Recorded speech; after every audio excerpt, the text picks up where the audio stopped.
Nabi kata antara yang menyebabkan pahala terus mengalir, walaupun tuan dia sudah puluhan tahun, 1000 tahun, 100 tahun duduk dalam alam barzakh, Nabi kata antaranya membina masjid.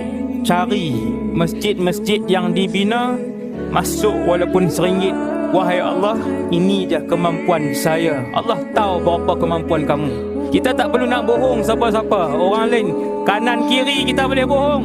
Allah Maha mengetahui berapa wang yang ada dalam kemampuan kamu. Allah tahu.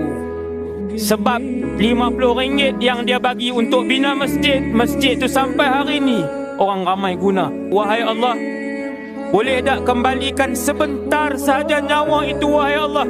Aku nak taubat, aku nak sedekah, aku nak taubat, aku nak baca Quran. Aku tahu ada kematian, aku tahu ada barzakh, tetapi aku lalai, wahai Allah. Ayat ni disebut dan